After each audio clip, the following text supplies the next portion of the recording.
નમસ્કાર વિદ્યાર્થી મિત્રો, હું વત્સલ દોશી આપ સૌનું સ્વાગત કરું છું. લાસ્ટ લેક્ચરમાં આપણે કોઈપણ સંખ્યાનો વર્ગ ગુણાકારની ક્રિયા કર્યા વગર કેવી રીતે શોધાય તે અને પાયથાગોરિયન ત્રિપુટી વિશે અભ્યાસ કર્યો અને એના આધારિત દાખલા સ્વાધ્યાય 6.2માં હતા એ પણ આપણે ભણ્યા હતા. બરાબર. હવે આપણે એનાથી એક સ્ટેપ આગળ વધીશું કે વર્ગ કેવી રીતે કરવો એ આપણને આવડી ગયું ગુણાકાર કર્યા વગર. તો હવે વર્ગમૂળ કેવી રીતે શોધવું તે હવે શીખવાનું છે. બરાબર. તો વર્ગમૂળ શોધવાની અલગ અલગ રીતો છે. એમાંથી પહેલી જ રીત છે પુનરાવર્તિત બાદબાકીની મદદથી વર્ગમૂળ શોધવું. આપણે સ્વાધ્યાય 6.1 પહેલાં જે કેટલીક રસપ્રદ પેટર્ન ભણી ગયા વિડીયોના પાર્ટ નંબર 1માં, એમાં શું હતું? એકી સંખ્યાઓના સરવાળાની એક પેટર્ન હતી. 1 પછી 1+3 પછી 1+3+5 પછી 1+3+5+7 હતું ને. તો એને જ અહીંયા કંઈક ઊંધું કરવાનું. પુનરાવર્તિત બાદબાકી એટલે એક એક કરીને બાદબાકી કરતા જવાનું. એકી સંખ્યાઓની બાદબાકી. આ પુનરાવર્તિત બાદબાકીને બીજું શું કહેવાય? એકી સંખ્યાઓની બાદબાકી. કેવી રીતે તો જોઈએ. એમાં એક ઉદાહરણ લીધું છે કે 81નું વર્ગમૂળ શોધો. આપણે 81નું વર્ગમૂળ શોધવું છે. આપણે 1 થી 30 સુધીની સંખ્યાઓના વર્ગ અને વર્ગમૂળ તૈયાર કરી દીધા છે. તો તમને મોઢે આવડી જશે કે 81નું વર્ગમૂળ 9 થાય. બરાબર. પણ આપણે અહીંયા ડાયરેક્ટ એનો જવાબ લખવાનો નથી. આ જે પુનરાવર્તિત બાદબાકીની મદદથી આપણે એનું વર્ગમૂળ શોધવાનું છે. તો કેવી રીતે? તો જુઓ, પહેલાં તો સંખ્યા લખી દીધી 81. એમાંથી સૌથી પહેલી એકી સંખ્યા કઈ? 1. 81માંથી 1 બાદ કર્યા તો કેટલા રહેશે? 80. હવે એ 80 ને અહીંયા લખો બીજા સ્ટેપમાં. 80માંથી 1 પછી એકી સંખ્યા કઈ આવે? 3. તો 80માંથી 3 બાદ કર્યા તો 77. એ 77 ને અહીંયા લખ્યા. 1, 3, 5, 7, 9, 11 એમ ક્રમશઃ એક પછી એક જે એકી સંખ્યાઓ આવે એના વળી બાદબાકી કરતા જવાનું. તો 77માંથી 5 બાદ કર્યા 72. 72 ને અહીંયા મૂક્યા. 72માંથી 7 બાદ કર્યા 65. 65 ને અહીંયા મૂક્યા. 65માંથી 9 બાદ કર્યા તો 56. 56 અહીંયા મૂક્યા. 56માંથી 11 બાદ કર્યા તો 45. 45 અહીંયા મૂક્યા. 45માંથી 13 બાદ કર્યા તો 32. 32 અહીંયા મૂક્યા. 32માંથી 15 બાદ કર્યા તો 17. 17 અહીંયા મૂક્યા. 17માંથી 17 બાદ કર્યા તો 0. જ્યાં સુધી જવાબ 0 આવી જાય ત્યાં સુધી આ જ ક્રમશઃ ગણતરી ચાલુ રાખવાની. બરાબર. હવે અહીંયા 0 આવી ગયો તો જવાબ શું સર આપણો? તો કેટલા સ્ટેપમાં પતી? જુઓ તો 1, 2, 3, 4, 5, 6, 7, 8 અને 9 સ્ટેપ થયા. તો 81નું વર્ગમૂળ શું થઈ ગયું? 9 થઈ ગયું. આને શું વંચાય? વર્ગમૂળમાં 81. આ વર્ગમૂળનું ચિહ્ન છે. બરાબર. તો વર્ગમૂળમાં 81 શું થઈ ગયું? 9. 9 કેવી રીતે? જેટલા સ્ટેપ થાય એ આપણો જવાબ. ક્લિયર મિત્રો? ખબર પડી ગઈ. તો આ પહેલી રીત હતી વર્ગમૂળ શોધવાની, પુનરાવર્તિત બાદબાકીની મદદથી કોઈ પણ સંખ્યાનું વર્ગમૂળ શોધવું. એના પછી વર્ગમૂળ શોધવાની બીજી રીત છે અવિભાજ્ય અવયવીકરણની મદદથી વર્ગમૂળ શોધવાનું. આપણને બધાને અવયવો પાડતા આવડે જ છે. બરાબર. ઓકે. પહેલા ચેપ્ટરમાં પણ આપણે લસા કેવી રીતે શોધવાનું શીખી ગયા હતા. એ જ રીતે આના અવયવો પાડવાના કેવી રીતે એક તમને બતાવી દઉં છું, યાદ કરાવી દઉં કે પહેલું ધારો કે ઉદાહરણ છે કે 324નું વર્ગમૂળ શોધો. આ 324નું વર્ગમૂળ શોધવાનું છે પુનરાવર્તિત બાદબાકીની મદદથી નહીં. કેવી રીતે? તો અવિભાજ્ય અવયવીકરણની મદદથી. તો અવયવીકરણ એટલે એના અવયવ પાડવાના. રકમમાં પ્રશ્નમાં જ્યારે જે પણ પૂછ્યું હોય કે આ રીતે શોધો તો એ રીતે શોધવાનું, કે અવિભાજ્ય અવયવીકરણની મદદથી શોધો તો આ રીતે શોધવાનું, પુનરાવર્તિત બાદબાકીની મદદથી કે તો હમણાં જે સિરીઝ શીખવાડી એ રીતે શોધવાનું. બરાબર. તો 324નું વર્ગમૂળ શોધવું છે અવિભાજ્ય અવયવીકરણની મદદથી. તો 324ને મેં અહીંયા અવયવ પાડ્યા. પહેલાં 2 ભાગ ચલાવીએ. 2 × 2 1 વધ્યો. 2 2 6 12 અને 2 2 4. અહીંયા 2 ચલાવીએ તો 2 8 16 ને 2 1 2. હવે 2 ભાગ નહીં ચાલે. 81 તો 3 જશે. 3 2 6 અને 3 9 27. એ જ રીતે આ બધા ભાગ પાડતા ગયા. તો 324ના અવયવ થઈ ગયા. કેટલા અવયવ? તો 2 2 3 3 3 ને 3 આટલા અવયવો થઈ ગયા. તો એ જ વસ્તુ અહીંયા લખી દેવાની. આ અવયવીકરણ અહીંયા જ કરવાનું છે, રફમાં કરવાની કોઈ જરૂર નથી. બરાબર. તો 324 બરાબર આટલી જેટલા પણ અવયવ હોય એને અહીંયા લખી દીધા. 2 × 2 × 3 × 3 એટલે આ બંને થઈ ગયા. × 3 × 3 એટલે આ બંને થઈ ગયા. ઓકે. હવે શું કરવાનું મિત્રો? આ જે અવયવો આવી જાય એને આપણે 2 2ની પેરની જોડીમાં બનાવવાના. જો ઘન અને ઘનમૂળવાળું ચેપ્ટર આવશે એના પછીનું એમાં શું કરીશું? 3 3ની જોડી બનાવીશું. અહીંયા વર્ગ અને વર્ગમૂળ છે એટલે 2 2ની જોડી બનાવીશું.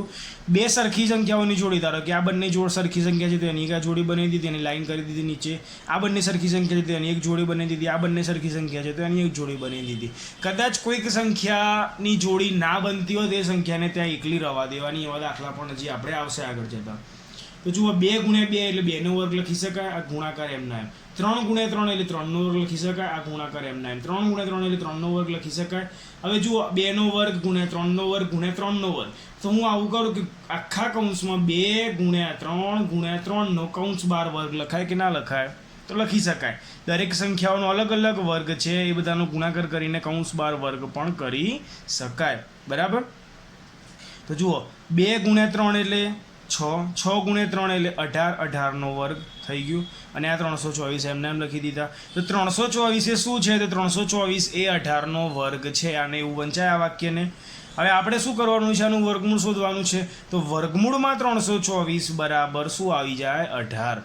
અને શું વંચાય? 324 એ 18 નો વર્ગ છે. આપણે શું કરવાનું છે? 324 નું વર્ગમૂળ શોધવાનું છે. તો વર્ગમૂળમાં 324 બરાબર શું થઈ ગયું? 18. ભૂલથી અહીંયા 18 નો વર્ગ ના લખી દેતા, નહીં તો માર્ક્સ કપાઈ જશે. બરાબર. ક્લિયર? ખબર પડી ગઈ? શું કરવાનું? સિમ્પલ અવયવ પડાવવાના, બે બેની જોડી બનાવવાની અને આ રીતે વર્ગમૂળ કરીને જવાબ લખી દેવાનો છે. એકદમ સિમ્પલ. તો અત્યારે આપણે બે રીતના દાખલા ગણવાના છે. તો સૌથી પહેલા છે ઉદાહરણ 4, 6400 નું વર્ગમૂળ શોધો. હવે આવડી મોટી સંખ્યા હોય અને કોઈ હેડિંગ ના કીધું હોય કે કઈ રીતથી શોધો, પુનરાવર્તિત બાદબાકીની મદદથી કે અવિભાજ્ય અવયવીકરણની મદદથી, તો આપણે અવિભાજ્ય અવયવીકરણની મદદથી જ કરવાનું, જો કોઈ હેડિંગ ના કીધું હોય તો. ઓકે. તો 6400 ના આપણે અવયવ પાડીએ.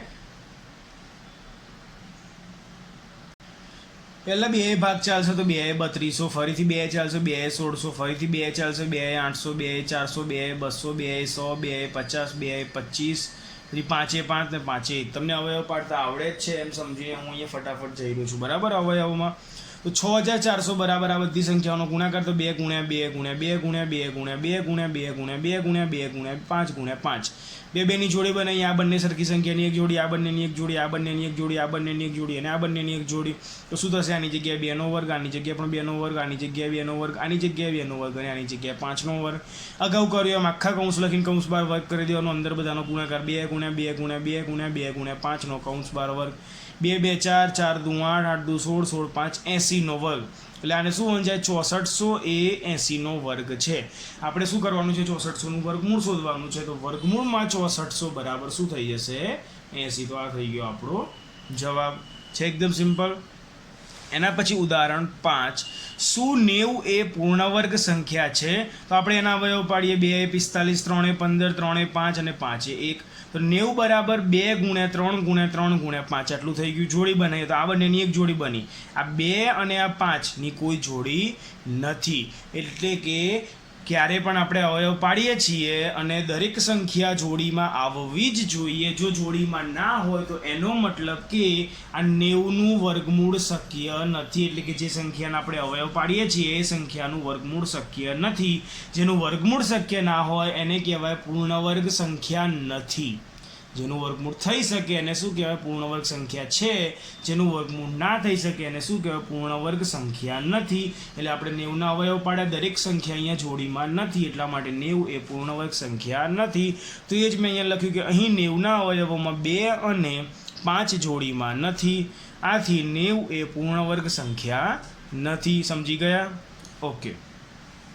એના પછી ઉદાહરણ 6, શું 2352 એ પૂર્ણ વર્ગ સંખ્યા છે? આ સંખ્યા પૂર્ણ વર્ગ છે કે નહીં એ ચેક કરવાનું છે. કેવી રીતે ચેક થશે? એના અવયવ પાડીને થશે. પછી શું પ્રશ્ન છે? જો ના, તો કઈ નાનામાં નાની સંખ્યાને 2352 સાથે ગુણવાથી મળતી સંખ્યા પૂર્ણ વર્ગ બને? જો ના હોય તો એને કોઈક સંખ્યા વડે ગુણવાથી પૂર્ણ વર્ગ બનાવવાની છે. એ આપણે પછી ચેક કરીએ. પહેલાં તો આટલા પ્રશ્નોનું સોલ્યુશન લાવીએ કે શું 2352 એ પૂર્ણ વર્ગ છે? તો અહીંયા મેં 2352 ના અવયવ પાડ્યા. તો 2 1176, 2 588, 2 294, 2 147, 3 49, 7 7 ને 7 1. તો 2352 બરાબર 2 ગુણ્યા 2 ગુણ્યા 2 ગુણ્યા 2 ગુણ્યા 3 ગુણ્યા 7 ગુણ્યા 7. આ બંનેની એક જોડી થઈ ગઈ, આ બંનેની એક જોડી થઈ ગઈ, આ બંનેની એક જોડી થઈ ગઈ. 3 ખાલી એકલા છે. બરાબર. એટલા માટે 3 જોડીમાં નથી. જો કોઈ પણ એક સંખ્યા પણ જોડીમાં ના હોય તો આ જે સંખ્યાનું આપણે અવયવ પાડ્યા એ પૂર્ણ વર્ગ સંખ્યા નથી એવું કહેવાય. આપણે હમણાં જ શીખી ગયા. તો અહીં 2352 ના અવયવોમાં 3 એ જોડીમાં નથી. આ 3 જોડીમાં નથી. આથી 2352 એ પૂર્ણ વર્ગ સંખ્યા નથી. તો આટલો જવાબ થઈ ગયો. 2352 પૂર્ણ વર્ગ નથી. આટલું કરશો તો પણ 2 માર્ક્સ મળી જશે. 4 માર્કનો દાખલો છે. બરાબર. હવે જો નથી તો કઈ નાનામાં નાની સંખ્યાને 2352 સાથે ગુણવાથી, જો આ રીતની રકમમાં બે શબ્દો હશે, એક જગ્યાએ ગુણવાથી હશે ને ક્યાંક ભાગવાથી હશે, તો એ ધ્યાનથી જોવાનું રહેશે તમારે બધાએ. અહીંયા છે ગુણવાથી, તો આ જે અવયવો આવ્યા એને કઈ સંખ્યા વડે ગુણીએ તો પૂર્ણ વર્ગ બની જાય? તો એના માટે શું છે થોડું વિચારો. અહીંયા શું છે, 3 વધારાના છે, બરાબર. જો એને હું હજી એક 3 આપી દઉં તો 2 3 જોડીમાં થઈ ગયા કે ના થઈ ગયા? જો હજી એક અહીંયા 3 લખી દઉં તો એ બંને જોડીમાં થઈ ગયા, તો પાછી પૂર્ણ વર્ગ થઈ જાય. તો કઈ સંખ્યા વડે ગુણીએ તો પૂર્ણ વર્ગ થઈ જાય? તો 3 વડે ગુણીએ તો થઈ જાય. હવે 3 વડે જો આ બાજુ ગુણીએ તો 3 વડે ડાબી બાજુ પણ ગુણવા પડે, બરાબર. તો એ જ વસ્તુ છે કે કઈ સંખ્યા સાથે ગુણવાથી? તો 3 વડે ગુણવાથી. તો જોઈએ હવે 2352 એ નાનામાં નાની સંખ્યા 3 વડે ગુણવાથી મળતી સંખ્યા પૂર્ણ વર્ગ બને. એટલે શું કરવું પડશે? 2352 ને બરાબરની ડાબી બાજુ પણ 3 વડે ગુણવા પડશે, બરાબરની જમણી બાજુ પણ 3 વડે ગુણવા પડશે. તો એ જ વસ્તુ હવે કરીશું આપણે કે 2352 ગુણ્યા 3 કર્યા, બરાબર. આ જે અવયવો હતા 2 ગુણ્યા 2 ગુણ્યા 2 ગુણ્યા 2 ગુણ્યા 3 ગુણ્યા 7 ગુણ્યા 7 એટલું એમને એમ લખ્યું. અને એને પણ મેં 3 વડે ગુણી લીધા, એટલે આ બાજુ પણ 3 વડે ગુણાઈ ગયા અને આ બાજુ પણ 3 વડે ગુણાઈ ગયા. ડાબી બાજુમાં 2352 ગુણ્યા 3 એટલે થશે 7056. 2352 ગુણ્યા 3 એટલે થશે 7056. અને જમણી બાજુમાં જુઓ 2 ગુણ્યા 2 એટલે 2 નો વર્ગ, આ 2 ગુણ્યા 2 એટલે 2 નો વર્ગ, આ 3 ગુણ્યા આ 3 એટલે કેટલા થશે? 3 નો વર્ગ થઈ જશે, જોડી બની ગઈ. અને આ 7 ગુણ્યા 7 એટલે 7 નો વર્ગ. ગુણાકાર છે એટલે જરૂરી નથી કે જોડે જ હોય, અલગ અલગ હોય તો પણ ચાલે. એક અહીંયા છે ને એક અહીંયા છે તો ચાલે, કેમ કે ગુણાકારમાં ક્રમના નિયમનું પાલન થાય છે. પ્રકરણ 1માં આપણે સમજી ગયા. તો 7056 બરાબર આખાના કૌંસ બાર વર્ગ લખી શકાય. તો 2 ગુણ્યા 2 ગુણ્યા 3 ગુણ્યા 7 નો કૌંસ બાર વર્ગ. 2 2 4 4 3 12 અને 12 7 84, તો 84 નો વર્ગ થઈ ગયો. એનો મતલબ કે 2352 જે આપણી મૂળ સંખ્યા હતી એને જો 3 વડે ગુણીએ તો મળતી સંખ્યા 7056, જે નવી સંખ્યા મળી 7056, એ કોનો વર્ગ છે? તો એ 84 નો વર્ગ છે. એટલા માટે એનું વર્ગમૂળ શું થાય? તો વર્ગમૂળમાં 7056 બરાબર 84. આપણે નવી સંખ્યાનું વર્ગમૂળ કેમ શોધ્યું? તો કેમ કે રકમમાં જુઓ આપણને કીધેલું છે કે આ મળતી નવી સંખ્યાનું પણ વર્ગમૂળ શોધો. જે નવી સંખ્યા મળશે એનું પણ વર્ગમૂળ શોધવાનું છે. એટલા માટે જે નવી સંખ્યા મળી 7056 એનું વર્ગમૂળ કેટલું આવશે? 84. તો 2352 ને પૂર્ણ વર્ગ બનાવવા માટે 3 વડે ગુણતા, આજે 2352 ને 3 વડે ગુણ્યા તો મળતી નવી પૂર્ણ વર્ગ સંખ્યા કઈ થાય? 7056 થાય. અને એ 7056 નું વર્ગમૂળ કેટલું થશે મિત્રો? 84 થશે. સમજી ગયા છે? એકદમ સિમ્પલ. આ દાખલો 3 થી જ વધુમાં વધુ 4 માર્ક્સમાં પૂછાવાની શક્યતા છે. હવે આ દાખલો બીજો કઈ રીતે પૂછાય કે આ જે 2352 ને કેટલા વડે ભાગવાથી મળતી સંખ્યા પૂર્ણ વર્ગ બને? તો આ જે એના અવયવો હતા એમાં વધારાનું શું? 3 હતા, બાકી બધું જોડીમાં છે, ખાલી 3 જ આ વધારાના છે. તો શું કરવાનું? 3 વડે ભાગી દેવાના. એટલે રકમમાં જોવાનું મિત્રો કે ગુણવાથી છે કે ભાગવાથી છે. ગુણવાથી તો 3 વડે બંને બાજુ ગુણી દેવાના, ભાગવાથી હોય તો 3 વડે બંને બાજુ ભાગી દેવાના. સમજી ગયા? હવે એના જેવો જ દાખલો છે ઉદાહરણ 7. એમાં મેં તમને હમણાં કીધું એ રીતે ભાગવાથી છે કે 9408 ને એવી કઈ નાનામાં નાની સંખ્યા વડે ભાગવાથી મળતું ભાગફળ પૂર્ણ વર્ગ સંખ્યા મળે. અહીંયા શું કરવાનું છે? 9408 ના અવયવ પાડીને ચેક કરવાનું છે કે એ પૂર્ણ વર્ગ છે કે નહીં. તો 9408 ના મેં અવયવ પાડ્યા, એ મેં અહીંયા લખી દીધા કે 9408 બરાબર 2 ગુણ્યા 2 ગુણ્યા 2 ગુણ્યા 2 ગુણ્યા 2 ગુણ્યા 2 ગુણ્યા 3 ગુણ્યા 7 ગુણ્યા 7. અહીંયા શું છે? તો 3 વધારાના છે. રકમમાં શું છે કે ભાગવાથી છે. એક તો અહીંયા જુઓ 3 જોડીમાં નથી, એટલા માટે પૂર્ણ વર્ગ સંખ્યા થશે નહીં. તો અહીં 9408 ના અવયવોમાં 3 એ જોડીમાં નથી. આ 3 શું છે? જોડીમાં નથી. આથી 9408 એ પૂર્ણ વર્ગ સંખ્યા નથી. સમજી ગયા? તો એ શું છે? પૂર્ણ વર્ગ સંખ્યા નથી. એટલે હવે શું કરવું પડશે? રકમમાં છે ભાગવાથી, એટલે શું કરવાનું? બંને બાજુ 3 વડે ભાગી દેવાના. તો 9408 ને પૂર્ણ વર્ગ બનાવવા માટે શું કરવું પડશે? 3 વડે ભાગવા પડશે. તો 9408 ને 3 વડે ભાગ્યા, બરાબરની ડાબી બાજુમાં અને બરાબરની જમણી બાજુમાં જે બધા અવયવ આવે તેને એમને લખી દીધા 2 ગુણ્યા 2 ગુણ્યા 2 ગુણ્યા 2 ગુણ્યા 2 ગુણ્યા 2 ગુણ્યા 3 ગુણ્યા 7 ગુણ્યા 7. એ બધા અવયવોને 3 વડે ભાગી દીધા. પણ 9408 ભાગ્યા 3 કરશો તો 3136 આવશે. બરાબરની જમણી બાજુમાં જો આ 3 અને આ 3 ઉડી ગયા તો શું વધ્યું? 2 ગુણ્યા 2, આ 2 ગુણ્યા 2, આ 2 ગુણ્યા 2 અને આ 7 ગુણ્યા 7 બધી જોડીમાં થઈ ગયું. તો 3 થાય 136 બરાબર આ 2 નો વર્ગ, આ 2 નો વર્ગ, આ 2 નો વર્ગ અને આ 7 નો વર્ગ. તો કૌંસ બાર વર્ગ લખી શકાય. તો 2 ગુણ્યા 2 ગુણ્યા 2 ગુણ્યા 7 નો કૌંસ બાર વર્ગ. એનો મતલબ કે 3136 બરાબર 2 2 4 4 2 8 ને 8 7 56 નો વર્ગ. અને શું બનશે કે 3136 એ 56 નો વર્ગ છે આપણે શું શોધવાનું છે, એનું વર્ગમૂળ શોધવાનું છે. કેમ કે રકમમાં શું કીધું છે કે આ મળતા ભાગફળનું, એટલે કે જે નવી સંખ્યા મળે છે એને જ કહેવાય ભાગફળ. તો આમ મળતા ભાગફળનું પણ વર્ગમૂળ શોધો. તો એ જે 3136નું વર્ગમૂળ કેટલું આવશે મિત્રો? 56 આવશે. સમજી ગયા? તો બે રીતના દાખલા થઈ ગયા, એક ગુણવાથી અને એક ભાગવાથી. પહેલા અવયવ પાડવાના, જે સંખ્યા વધારાની હોય જો ગુણવાથી કહેતો એને એટલા વડે ગુણી દેવાના, જો ભાગવાથી હોય તો જે વધારાની સંખ્યા હોય એટલા વડે એને ભાગી દેવાના. સમજી ગયા મિત્રો? ઓકે. એના પછી છે એ જ વસ્તુ અહીંયા મેં લખી કે 9408ને પૂર્ણ વર્ગ બનાવવા માટે 3 વડે ભાગતા મળતી નવી સંખ્યા 3136 થાય, અને એ 3136નું વર્ગમૂળ કેટલું થશે મિત્રો? 56 થશે. બરાબર. એના પછી છે ઉદાહરણ 8. આ મોસ્ટ ઇમ્પોર્ટન્ટ પ્રશ્ન છે. આના જેવા 2 દાખલા સ્વાધ્યાયમાં પણ છે. એના પછી આપણે ભણીશું. પૂછાવાની શક્યતા વધુમાં વધુ રહેલી છે. સમજી લો, એકદમ ઇઝી છે કે સંખ્યાઓ 6, 9 અને 15થી નિશેષ ભાગી શકાય તેવી નાનામાં નાની પૂર્ણ વર્ગ સંખ્યા શોધો. પૂર્ણ વર્ગ એટલે જે સંખ્યાનું વર્ગમૂળ નીકળી શકે એને પૂર્ણ વર્ગ કહેવાય. કે શું શોધવાનું છે કે 6, 9 અને 15થી નિશેષ ભાગી શકાય. એટલે કોઈક સંખ્યા એવી છે કે જેને 6 વડે ભાગી શકાય, 9 વડે પણ ભાગી શકાય અને 15 વડે પણ ભાગી શકાય. સમજો છો મિત્રો? કોઈક સંખ્યા એવી છે કે જેને 6 વડે પણ ભાગી શકાય, 9 વડે પણ ભાગી શકાય અને 15 વડે પણ ભાગી શકાય, અને એ સંખ્યાનું વર્ગમૂળ પણ નીકળી શકે. સમજો છો? આપણે જોઈએ, તમને ખ્યાલ આવી જશે. તો આપણે આ દાખલામાં શું કરવાનું? નિશેષ ભાગી શકાય. તમને આ શબ્દ દેખાય પહેલાં તો 6, 9 અને 15નો લસા શોધી દેવાનો છે. આપણે પહેલા ચેપ્ટરમાં કરતા હતા. તો 6, 9 અને 15નો એક સાથે લસા શોધીએ. પહેલાં 2 ભાગ ચલાવીએ. તો 2, 3, 6. અહીંયા ભાગ ના ચાલે તો 9 એમના એમ, અહીંયા ભાગ ના ચાલે તો 15 એમના એમ. હવે બધું જો 3 ભાગ ચાલશે, 3 એકા 3, 3, 3, 9 અને 3, 5, 15. ફરીથી અહીંયા 1 છે તો 1 એમના એમ, 3 એકા 3, આ 5 એમના એમ, કેમ કે ભાગ નહીં ચાલે. 5 જ લઈએ, 1 એમના એમ, આ 1 એમના એમ ને 5 એકા 5. તો 6, 9 અને 15નો લસા શું થઈ ગયો? 2 ગુણ્યા 3 ગુણ્યા 3 ગુણ્યા 5. તો એ વસ્તુ અહીંયા લખી કે લસા કૌંસમાં 6, 9, 15. આને શું વંચાય? 6, 9 અને 15નો લસા બરાબર 2 ગુણ્યા 3 ગુણ્યા 3 ગુણ્યા 5. કેટલા થશે? 90 થાય. તો એનો મતલબ કે આ 90 જે સંખ્યા છે એને 6 વડે પણ ભાગી શકાય, એને 9 વડે પણ ભાગી શકાય અને એને 15 વડે પણ ભાગી શકાય.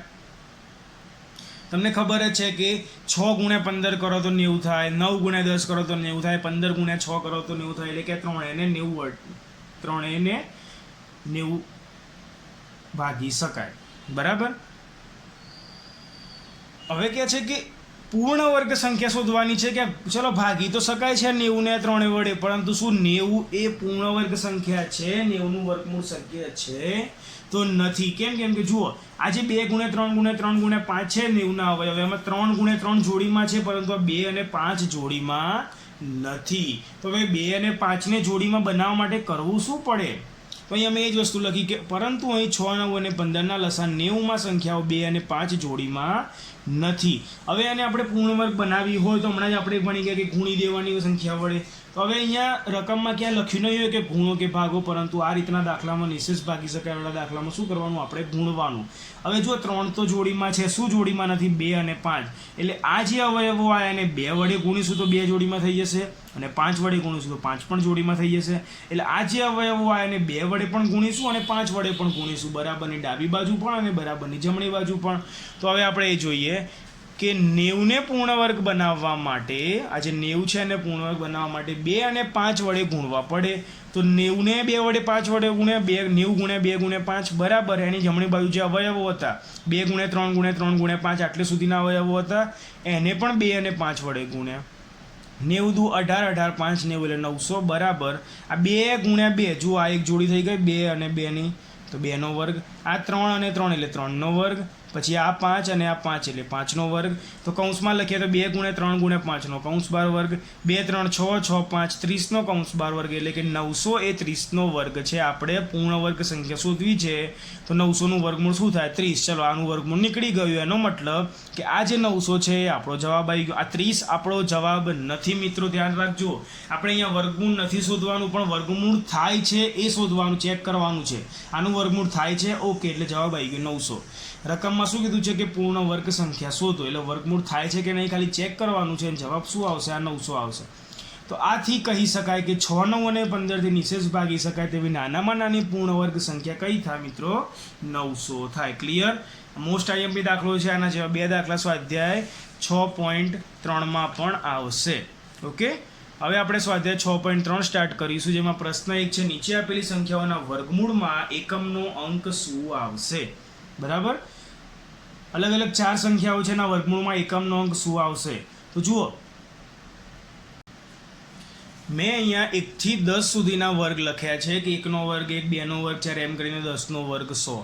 બરાબર, હવે હું એમ કહું કે આપણે જે આ વર્ગવાળી સંખ્યાઓ છે 1, 4, 9, 16, 25, 36, 49, 64, 81 અને 100, એનો જે વર્ગમૂળ થશે એટલે કે 1, 2, 3, 4, 5, 6, 7, 8, 9, 10, તો હવે આપણને આ ખબર નથી. હવે ખાલી આ 6 જોઈને આપણે કહેવાનું છે કે કઈ કઈ સંખ્યાઓમાં 6 આવે. તો જુઓ, આ બંનેમાં 6 આવે, સમજો છો? તો એનું વર્ગમૂળ શક્ય શું છે? કાં તો 4 હોઈ શકે અને કાં તો 6 હોઈ શકે. ખાલી 6 થી 6 જોઈએ તો શું કહું છું? જો ફરીથી, આ જે વર્ગવાળી સંખ્યા છે એમાં હું ખાલી એમ કહું છું કે 6 વાળી સંખ્યાનું વર્ગમૂળ શું આવે? તો 6 શેમાં આવે? 4 ના વર્ગમાં 6 આવે અને 6 ના વર્ગમાં 6 આવે. હવે હું એમ કહું કે આ 1 વાળી સંખ્યા કઈ? તો આ 1 આવે ને 81 આવે. તો 1 વાળી સંખ્યાનું વર્ગમૂળ કયું? તો 1 પણ આવે અને 9 પણ આવે. આ 4 વાળી સંખ્યાનું વર્ગમૂળ કયું? તો 2 પણ આવે અને 8 પણ આવે. સમજો છો? એ જ વસ્તુ અહીંયા પૂછી છે કે પહેલી સંખ્યા છે 9801, એટલે કે અહીંયા 1 છે, તો 1 નું વર્ગમૂળ શું હોઈ શકે? તો 1 નું વર્ગમૂળ શું હોઈ શકે? કાં તો 1 હોઈ શકે, કાં તો 9 હોઈ શકે. સમજો છો? 1 નું વર્ગમૂળ શું હોઈ શકે? કાં તો 1 કાં તો 9. તો એ જ વસ્તુ અહીંયા લખી 1 અથવા 9. ફરીથી 1 નું વર્ગમૂળ 1 અથવા 9, ખાલી છેલ્લો જ અંક જોવાનો. 6 નું વર્ગમૂળ 4, 4, 16 એટલે 4, 4 બી શકે, 6, 6, 36 એટલે 6 પણ હોઈ શકે. આ 5, 5 નું વર્ગમૂળ તો ખાલી 5 જ હોઈ શકે. બરાબર, તો નીચે આપેલી સંખ્યાઓના વર્ગમૂળમાં આપણે વર્ગમૂળ નથી શોધવાના, આવડી મોટી સંખ્યાઓના, ખાલી એના વર્ગમૂળમાં એકમનો અંક શું હશે ડાયરેક્ટ આ રીતે લખી શકાય. બરાબર, ખાલી 1 થી 10 સુધીના વર્ગમૂળ આવડવા જોઈએ. એના પછી બીજો પ્રશ્ન, કોઈ પણ ગણતરી કર્યા વિના જણાવો કે નીચેના પૈકી કઈ સંખ્યા પૂર્ણ વર્ગ નથી. આમાંથી કઈ સંખ્યાનું વર્ગમૂળ ના નીકળી શકે એ આપણે ગણતરી કર્યા વગર જણાવવાનું છે. સ્વાધ્યાય 6.1 માં ભણી ગયા આપણે કે કોઈ પણ સંખ્યા વર્ગવાળી હોય તો એનો એકમનો અંક 1, 4, 9, 6, 5 કે 0 માંથી જ હોઈ શકે. બરાબર, ફરીથી બોલું કે કોઈ પણ સંખ્યા જો એનું વર્ગવાળી સંખ્યા હોય તો એના એ સંખ્યામાં એકમનો અંક 1, 4, 9, 6, 5 કે 0 જ હોઈ શકે. હવે અહીંયા 3 છે એટલા માટે એ પૂર્ણ વર્ગ સંખ્યા નથી, તો ગણતરી કર્યા વગર લખી દે કે એકમનો અંક 3 હોવાથી 153 પૂર્ણ વર્ગ સંખ્યા નથી. અહીંયા એકમનો અંક 7 છે તો ફરીથી એ પણ પૂર્ણ વર્ગ સંખ્યા નથી. એકમનો અંક 8 છે તો પૂર્ણ વર્ગ સંખ્યા નથી. એકમનો અંક 1 છે તો 1 માટે પૂર્ણ વર્ગ સંખ્યા થાય. અને આપણને મોઢે આવડે છે કે 441 નું વર્ગમૂળ શું છે? 21 છે. બરાબર, તો ખાલી એકમનો અંક જોઈને કોઈ પણ ગણતરી કર્યા વગર ખબર પડી જાય કે આ બધી સંખ્યાઓ પૂર્ણ વર્ગ છે કે નહીં. એના પછી સ્વાધ્યાય 6.3 નો પ્રશ્ન નંબર 3, પુનરાવર્તિત બાદબાકીની મદદથી 100 અને 169 નું વર્ગમૂળ શોધો. પુનરાવર્તિત બાદબાકી એટલે એકી સંખ્યાઓની બાદબાકી ક્રમશઃ કરવાની. એ જ રીતે 100 માંથી પહેલા 1 બાદ કર્યો 99, 99 ને અહીંયા મૂકે, 99 માંથી 3 બાદ કર્યા 96, 96 ને અહીંયા મૂકે, 96 માંથી 5 બાદ કર્યા 91, 91 ને અહીંયા મૂકે, 91 માંથી 7 બાદ કર્યા 84. એમ જુઓ ક્રમશઃ 1, 3, 5, 7, 9, 11, 13, 15, 17, 19 ક્રમશઃ એકી સંખ્યા મૂકી બાદબાકી કરતા ગયા. 0 આવી ગયો એટલે આપણો જવાબ પૂરો. કેટલા સ્ટેપ થયા ચેક કરી લેવાનું? 1, 2, 3, 4, 5, 6, 7, 8, 9 ને 10 સ્ટેપ થયા. માટે જે સંખ્યા હતી 100 તો વર્ગમૂળમાં 100 બરાબર કેટલા થાય? 10 થાય. અહીંયા આપણે 1, 2, 3, 4, 5, 6, 7, 9, 10 એવા સ્ટેપ નંબર લખવાની જરૂર નથી. બરાબર, 10 સ્ટેપ થયા તો વર્ગમૂળમાં 100 બરાબર શું થશે? 10. અને બીજી સંખ્યા છે 169, તો એનું પણ વર્ગમૂળ ચેક કરી લઈએ કે એમાંથી પહેલા 1 બાદ કર્યા, પછી 3 બાદ કર્યા, 5, 7, 9, 11, 13 એમ કરીને ક્રમશઃ એકી સંખ્યા બાદ કરતા ગયા. મિત્રો અહીંયા ધ્યાન રાખજો, અહીંયા કઈ સંખ્યા લખવાની? આગળના બાદબાકીનો જે જવાબ હોય એ નીચે લખતું જવાનું. બરાબર, તો 0 આવી ગયો છેલ્લે. કેટલા સ્ટેપ થયા? 1, 2, 3, 4, 5, 6, 7, 8, 9, 10, 11, 12 ને 13 સ્ટેપ થયા. તો આ 169 નું વર્ગમૂળ શું આવે મિત્રો? 13 આવે. માટે વર્ગમૂળમાં 169 બરાબર શું થાય? 13 થાય. બરાબર, તો આ વાત હતી પુનરાવર્તિત બાદબાકીની મદદથી. આજના વિડીયો લેક્ચરમાં આપણે અહીંયા સુધી જ રાખીએ છીએ. બાકીના ટોપિક નેક્સ્ટ લેક્ચરમાં જોઈશું. હું આશા રાખું છું કે તમને બધાને ખ્યાલ આવી ગયો હશે. Okay, thank you.